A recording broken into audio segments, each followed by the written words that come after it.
Entendeu a parte dos sonhos Não, da não estava escutando misericórdia? mais, não. Saiu fora.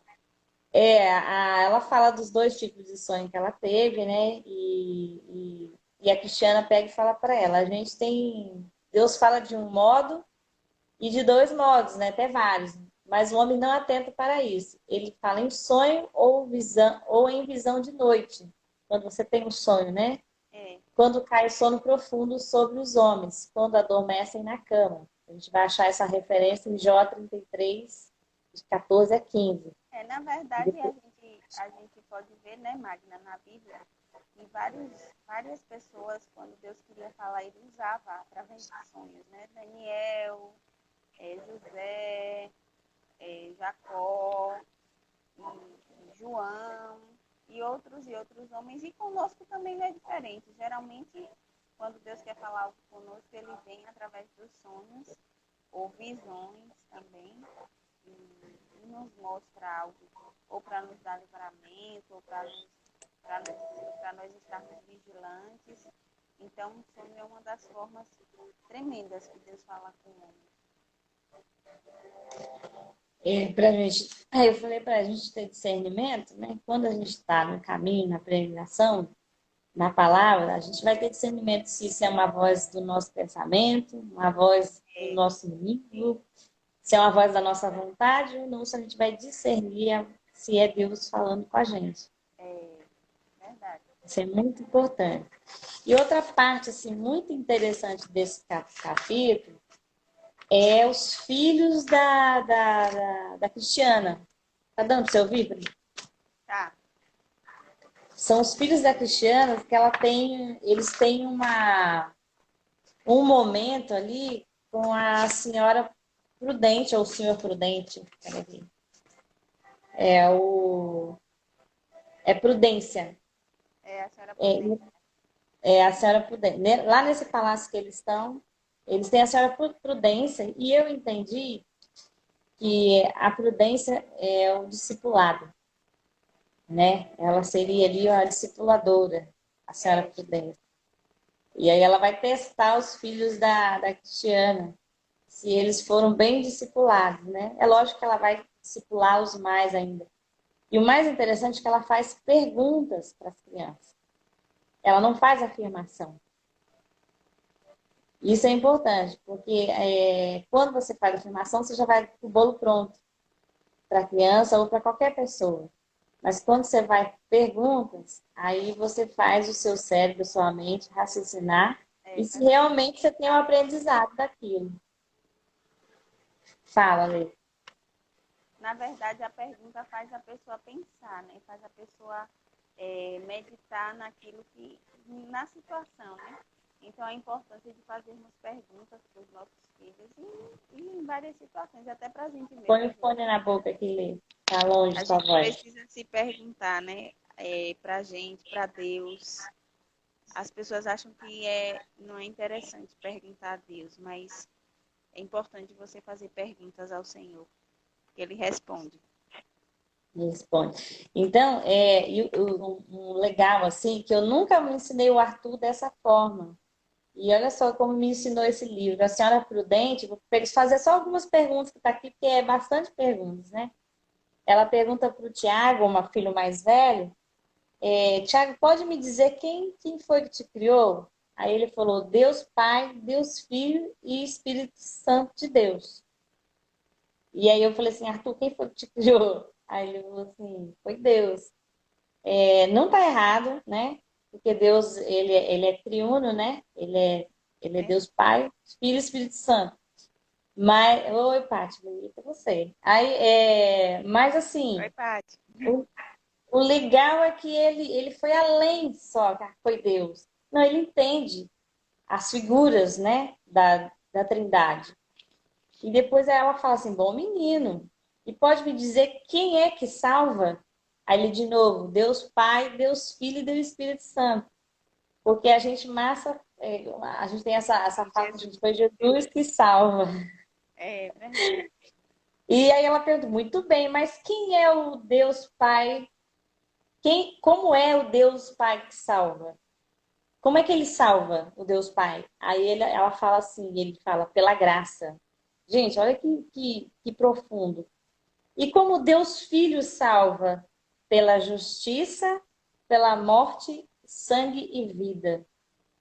Então, Foi um é tremendo. pela graça, o outro é pela justiça, porque Jesus é o único que praticou justiça aqui na terra. A sua morte, né, o seu sangue, Pelo sangue. né, e a vida que ele ressuscitou e vive. Então, assim, olha que importante assim, a gente criar nossos filhos com essas verdades, né? É muito mais poderoso quando a gente ouve assim. E aí ela pergunta, e de que modo o Espírito salva? E ele responde, pela iluminação, pela renovação e pela preservação. Gente, é forte demais, né? Renovação e preservação. Então, o Espírito Santo sempre está nos iluminando, ele está sempre renovando, né? E Nos dando preservando cada entendimento, princípio, né? Nos dando sabedoria. dando sabedoria. Aí ela vai para o segundo filho. Olha, eu não vou fazer as mesmas perguntas que eu fiz para o seu irmão, porque se ele já sabe, ele é o mais novo, você que é do meio, você sabe muito mais ainda, né? Mas ela vai e faz perguntas mais assim profundas. O que é um homem? Aí ele fala, um ser racional, assim criado por Deus, como disse meu irmão, né? Do que lembramos quando dizemos que uma pessoa foi salva? Então são perguntas profundas, gente. Profundas. Do que nós lembramos quando dizemos que uma pessoa foi salva? Que o homem se deixou escravizar pelo pecado e, e trouxe sobre si muita miséria. Então ele foi salvo disso. Ele deixou se escravizar pelo pecado e trouxe sobre si muita miséria. Depois ele fala, quando se diz que o homem é salvo pela Trindade, o que quer dizer? Né? Lá o outro irmão falou, Deus Pai, Filho e Espírito Santo. Nós somos salvos pelo Deus Pai, Filho e Espírito Santo. Naqui ela já fala, já que a gente fala que nós somos salvos pela Trindade, o que quer dizer? Aí esse filho do meio responde que o pecado é um tirano tão grande e poderoso que ninguém pode nos arrancar de suas garras senão Deus. E que Deus é tão bom e amoroso que resgata o homem desse estado miserável. Olha só, gente, Tremendo né? uma criança responder isso, né, Magna? Justamente mostra que a mãe se preocupou, né, com a salvação dos filhos, se preocupou em discipulá-los, em ensiná-los. E não é diferente conosco. Nós precisamos estar sempre atentos a isso, à discipulação, porque ao discipulado, porque muitas vezes as mães colocam isso, a responsabilidade na igreja. E não é a igreja que discipula. Quem discipulou, já até botei nos meus stories algo que às vezes as mães acham que quem educa os filhos é a escola, mas quem educa os filhos é o lar, né? A casa, somos nós. A mesma coisa é a igreja. Espiritualmente, quem é para educar os filhos são os pais, não os pastores ou a igreja, né? A igreja é apenas uma ajuda, mas ensinar a criança o caminho que deve andar não é a igreja. Deus não fala na Bíblia, ensina a criança, igreja, templo, ensina a criança, pastores, ensina a criança no caminho que deve andar, não. Deus fala que nós devemos ensinar a criança o caminho. E o que eu acho interessante é que, aí continua o versículo, e jamais ela se desviará. Eu vejo pessoas que até saem da presença do Senhor, mas devido ao discipulado da mãe ou do pai na infância, chega um momento da vida que a pessoa Convencimento, né? Do Espírito Santo. chega uma pessoa, né? Chega um momento da vida que o Espírito Santo faz lembrar, né, a ela de tudo que os pais ensinaram. Isso é tremendo, isso traz esperança ao coração dos pais e das mães que realmente dispuseram seu tempo e seu momento para ensinar, né, o caminho que deve andar. Exatamente.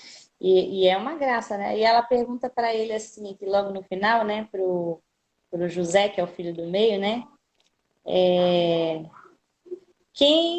Qual o propósito de Deus na salvação dos pobres homens?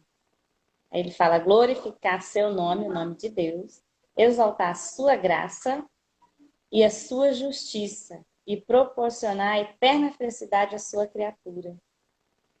Né? Então, o grande propósito de Deus é exaltar Pai, Filho e Espírito Santo, mas é proporcionar também a eterna felicidade à sua criatura, a nós, né? Aí ele fala, quem são os que devem ser salvos? Aí o menino José fala, os que aceitam a salvação de Deus. Então, se aceita a salvação de Deus, não está falando que é homem, mulher, entendeu? É os que aceitam, né? E o que Deus vai fazer na vida dessas pessoas é Deus e a pessoa. Não cabe a gente, né? É, Cabe a gente aqui discipular os nossos filhos da forma que foi feita aqui, ela fez com os filhos dela, né? é, E eram crianças, gente. Aí ela fala muito bem, a senhora Prudência, sua mãe ensinou muito bem e você prestou atenção no que ela disse. Além do que ela disse, né, eles prestaram atenção também no comportamento dela, que é o que você falou, é, né? E hoje a gente fica assim, se culpando porque que o filho saiu da igreja, porque que o filho tomou outras decisões, né? Então faz uma autoanálise, né?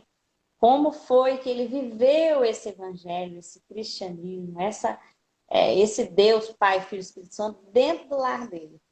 é, Faz uma análise, né? Assuma aquilo que é de sua responsabilidade e o que é dele, que ele está fazendo por conta dele, não sinta culpa. é E verdade. aquilo que você achou que você deixou, falhou, vá você e Deus, tratar com Deus, É, né? Se não tentar conseguir sozinha, peça ajuda. conseguir, né? Uhum. Conseguir. É, tudo se resolve nessa vida aqui, exceto a morte. Mas nessa vida tudo se resolve quando a gente quer. Quando a gente quer, né? E esse querer é complicado, né? E aí ela vai para o último filho. O que é o céu? Acho que é o mais velho. Um lugar, um estado de extrema bem-aventurança, porque é ali que Deus mora. E o que é inferno? São perguntas simples, mas complexas, né? Um lugar e um estado de extrema infelicidade, pois é a morada do pecado, do diabo e da morte. Então, assim, se o céu é um lugar, estado de extrema aventurança, porque Deus mora ali. Se eu vivo sempre num estado de ansiedade, depressão, murmura, reclamação, escambau 4, eu vivo em um estado de inferno, né? Um lugar de extrema infelicidade, pois é a morada do pecado, o diabo e da morte. Gente, é tremendo isso, né, Lê? É verdade. É realmente para analisar e ver como é que está a nossa situação, né? Se a gente tem vivido no estado de bem-aventurança, de confiança, de alegria, e é justamente, Magna, eu posso entender que são nos momentos difíceis é que a gente vê verdadeiramente quem é o que não é. Nesse momento que Deus está provando quem realmente confia nele, quem está desesperado, quem está aí meio ansioso ou depressivo diante da situação. E é nesse momento que ele conta conosco para estarmos confiantes nele. E ele põe à prova a nossa confiança, para ver se realmente nós estamos firmados em sua palavra, firmados no seu amor, crendo naquilo que a palavra diz em relação a nós. Então, são nesses momentos difíceis que a gente vê quem é e quem não é. Então, é nesse momento de dificuldade que você tem que mostrar bem-aventurança, tranquilidade, esperança, fé, determinação, coragem, né? Crer que Deus está no controle da situação.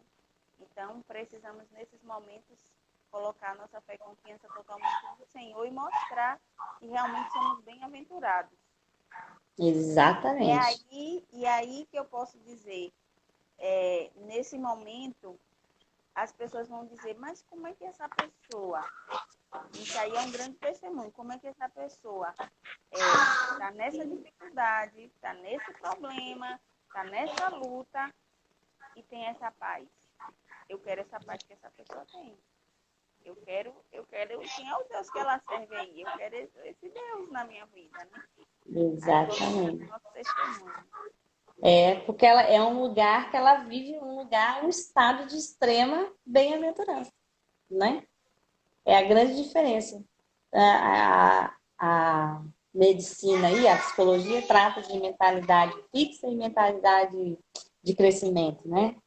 A fixa é sempre esse estado aí, né? Eu não sei, eu não consigo, é sempre aquela lamúria, é sempre na zona de conforto, e a mentalidade de crescimento não. Ela fala, eu posso mais, eu consigo, né? Errei, não sei o quê, mas eu vou refazer, né? Não vou errar no mesmo erro. Isso é a ciência humana, né? Mas a gente vindo para nosso lado espiritual, a gente tem que estar do jeito que você falou aí, um estado de bem-aventurança. Porque as aflições, estamos num momento de muita aflição, né? Teremos aflições, mas em que estado eu quero ficar? De bem-aventurança ou eu quero ficar no estado de inferno? Aí a gente faz as escolhas. E aí vem os resultados, né? Porque E tudo, aí, mais, mas... né? Tudo também é plantação, né? Em cada momento nós estamos plantando e colheremos aquilo que quando se plantarmos aflição, depressão, colheremos, não teremos bons frutos. Mas se Não, nós plantarmos confiança, determinação, fé, esperança, colheremos os frutos dessas nossas ações, né?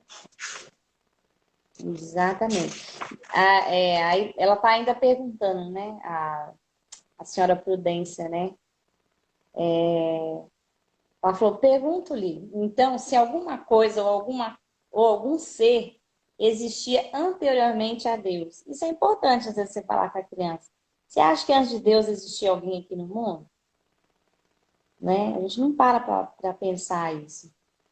Aí ele fala, não, pois Deus é eterno. Coisa alguma, exceto ele mesmo, tinha existência antes do início do primeiro dia. Em 6 dias fez o Senhor os céus e a terra, e o mar, e tudo que nele há. Está em Êxodo 20, 11, isso, tá, gente? E ela pergunta, o que você acha da Bíblia? É a santa palavra de Deus. Há algo escrito ali que você não entende? Isso aqui é muito interessante, né, pra gente. Há muita coisa, ele fala. O que você faz quando você encontra passagens que não compreende? Isso aí serve pra gente também. Aí ele fala: lembra-me de que Deus é mais sábio do que eu. Oro também para que ele bondosamente me esclareça tudo. O que for necessário para o meu bem. Olha só, gente. O que for necessário para o meu bem. Você não é obrigado a entender tudo da Bíblia. É. Você não é obrigado. Né? E mesmo porque Deus vai se revelar na medida que ele achar que é para o seu bem. É. Até nisso a gente não deve ansiar, né? Ansioso. E às vezes a gente fica ansioso, né? Eu preciso ler toda a Bíblia, eu preciso ler toda a Bíblia, eu preciso. É interessante que você conheça, né? É interessante, mas a ansiedade, né, não leva a nada. Cada dia você vai conhecendo, é bom uma caminhada, né? Uma jornada com o Senhor. Põe aqui, Lê, que tá longe. Na verdade, é uma caminhada com o Senhor, né? Todos os dias. É interessante que todos os dias a gente esteja ali buscando o alimento, né? Da palavra. E aquele alimento é para aquele dia. Cada dia a gente faz um almoço, né? Um tipo de comida. E cada dia Deus tem uma comida especial para a nossa alma, que Ele sabe, né? O que vai acontecer conosco, o que está acontecendo. Então, cada dia a palavra que vier realmente é para você estar ali meditando e buscando transformação através dessa palavra. Exatamente. É diário, né? Aí logo no final aqui ela pergunta: e o que você entende por ressurreição dos mortos? Aí o Mateus fala: acredito que vão ressuscitar os mesmos que foram enterrados, com a mesma natureza, embora não em corrupção. Creio nisso por duas razões. Primeiro, porque Deus prometeu, aí é a palavra de Deus, ela fala, né? Segundo, porque ele é capaz de fazer. Isso é questão de crer, gente. Olha só. Vocês devem continuar prestando atenção no que sua mãe diz, pois ela ainda pode me ensinar muito mais. Também devem ouvir atentamente as boas palavras de que ouvirem dos outros, porque são ditas por amor. Observe ainda que em todo cuidado o que os céus e a terra ensinam, mas especialmente pense muito no livro que fez o seu pai se tornasse peregrino, quando o pai dele foi, que é a Bíblia, né? Então, assim, a gente tem que ser realmente referência dos nossos filhos com a Bíblia, pautado na Bíblia. Né? Porque a criança, a princípio, ela segue muitos pais e as mães, mas quando ela entende ela tem domínio, né, das suas emoções, do que é certo e do que é errado, quando ela tem entendimento, ela vai ver que o pai e a mãe se alimentavam e comia da Bíblia. Então, ela vai querer aquilo também para ela. Verdade. Né? Então, a nossa referência maior é a Bíblia. Aí entra a responsabilidade de cada pai e cada mãe, né? De estar buscando a palavra, não somente estar meditando, como também estar vivendo a palavra para que os nossos filhos sejam pautados nela, né? E na nossa vida, através de viver o que a Bíblia fala. E Exatamente. Tem uma coisa... outra coisa que eu acho interessante, Magna, é que às vezes os pais acham que... eu geralmente, quando eu faço alguma coisa que eu erro, que eu acho que eu extrapolei, que eu exagerei, eu chego para os meus filhos e eu tenho a humildade de chegar e pedir perdão. Eu errei, realmente eu não fiz de acordo com a vontade de Deus. E a Bíblia fala assim, eu não fiz assim, então me perdoe, chega aqui e tal, você me perdoa. Então é interessante que os nossos filhos entendam também que a gente não é um ser perfeito, né? Que a gente tem erros e isso eles também aprendem conosco. Errou, é pedir perdão e não errar mais, né, no mesmo erro, né? E seguir em frente. Então é importante o pai ser humilde também, reconhecer no momento que você foi além, que você falhou, que você perceber, tá, meu Deus, não, errei. E isso é testemunho também, né? Isso é mostrar que você não é acima, não é um ser superior, não é um super-homem ou uma super-mulher.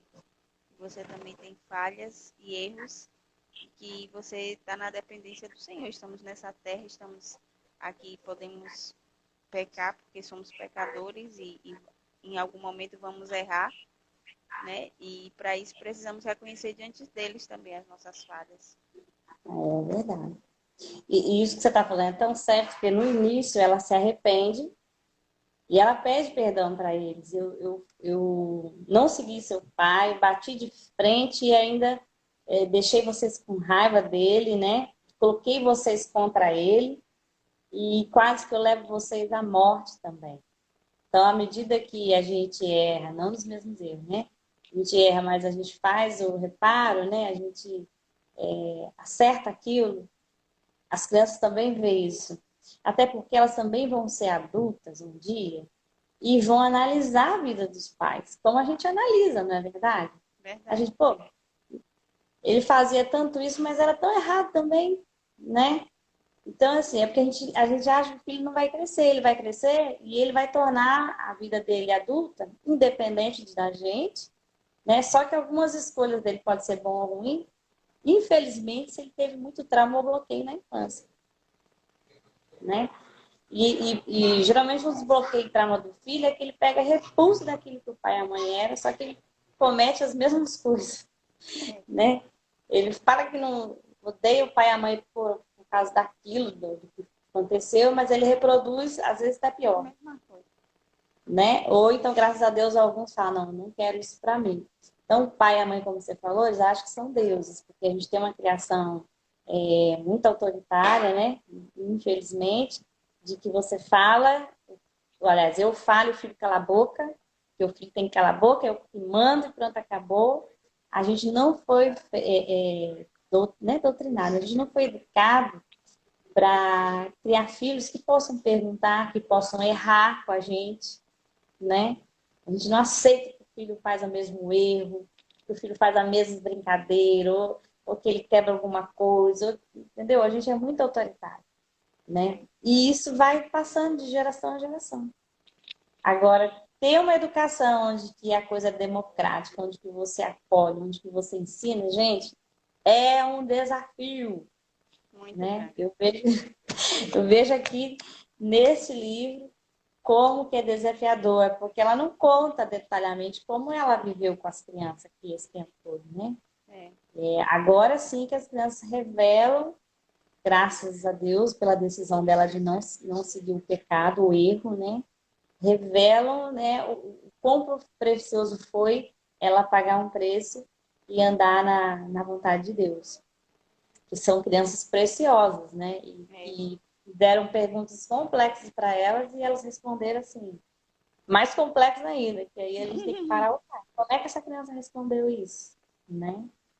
Então, assim, eu É, fiquei maravilhada nesse capítulo e vou pegar os ensinamentos dali e vou ensinar meu Arthur, né? Eu vou, eu primeiro, também, você falou isso, também vou pegar e vou é, chamar os três aqui, vou explicar, mostrar. Porque quanto mais a gente aprende, né, Magna, melhor. Então, isso foi um ensino para nós, né? a gente muda, né? Todo dia a gente morre células no corpo, então a gente não é a mesma pessoa de ontem, né? Verdade. Então, hoje eu tenho menos células do que eu tinha ontem, mas isso não quer dizer que eu não possa aprender, né? Então, a gente tem e deve aprender diariamente. Aí, Lê, hoje eu tenho uns pedidos de oração aqui, se você puder orar. A dona Dícia, é uma senhora, né? Hum, Já é bem idosa, ela é vó de uma noiva de um amigo nosso. Está entrando hoje, assim, às pressas, no centro cirúrgico. Que Deus esteja no comando disso. A mãe de uma amiga minha chama Joselma, a minha amiga chama Joselma, a mãe eu não sei. Também está assim, pela graça de Deus. E um pai das minhas sobrinhas, Edir Carlos. Ele está entubado, está em UTI. E não saiu o resultado ainda se é Covid dele, mas tudo leva a crer que é. É um homem novo, muito novo. E está bem crítica a situação dele. meu Deus. Eu só quero que você repita os nomes. Eu lembro de Dona Dice, Dona Dice, Edir e a mãe da Joselma, que eu não sei o nome. mãe Só da sei que é mãe da Joselma.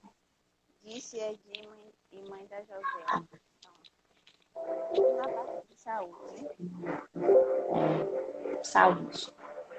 Amém. Vamos orar. Vamos orar? Amém. Pai querido, Pai amado, estamos aqui todos juntos na tua presença. Pai, porque cremos no poder da oração, cremos no poder da intercessão, meu Pai. E apresentamos, Pai, essas vidas que pediram oração. A dona Dice, Amém. meu Deus, o seu Edi, a mãe da Joselma, Pai. Senhor, em Amém. nome de Jesus, envia os teus anjos, Pai. Oh, Pai, guerreando ao favor dessas vidas. Repreende, Pai, todo espírito de enfermidade, Pai. Oh, Pai, visita as células do corpo Amém. deles, Pai. Deus, em nome de Amém. Jesus, que nenhum mal venha ocorrer sobre essas vidas. Espírito Santo, em Amém. nome de Jesus, visita a mente e o coração deles, traz paz e tranquilidade. Pai, repreende toda enfermidade em nome de Jesus. Traz vitória, Pai. Traz a cura, a libertação, a restauração do corpo, da alma, do espírito, meu Deus. Pai, em nome de Jesus, que essas vidas possam ser tocadas pelo poder do Senhor, meu Pai. E que possam ser restaurados na saúde, Pai. Oh Deus, em nome de Jesus, traz a paz que excede todo entendimento sobre essas vidas. Traz Amém, paz no Jesus. psicológico, nos sentimentos, Pai, nas emoções, Deus. Pai, em nome de Jesus, e nós cremos, Pai, porque a tua palavra diz o que dois de vós concordar na terra. Isso será feito por meu Pai que está nos céus. Estamos aqui concordando, Pai. Oh, Pai, pela vida dessas pessoas, Pai. Que elas sejam tocadas e curadas pelo poder do teu sangue, Jesus. É isso que Amém, nós te Jesus. pedimos e cremos na oração, Pai, em nome de Jesus. Amém. Amém. Obrigada, Lê. Amada, Amanhã a gente vai para o capítulo. Qual que é, Lê? 9, né? 9. Experiências domésticas. Essa eu quero ver. Eita, é. É o capítulo 9, experiências domésticas. Deus abençoe você, Lê. Obrigada por você Amém. ter força aí hoje. E obrigada a todos que estiveram aí. Deus abençoe. Amém. Beijo. Tenha uma boa tarde. Tchau. Tá.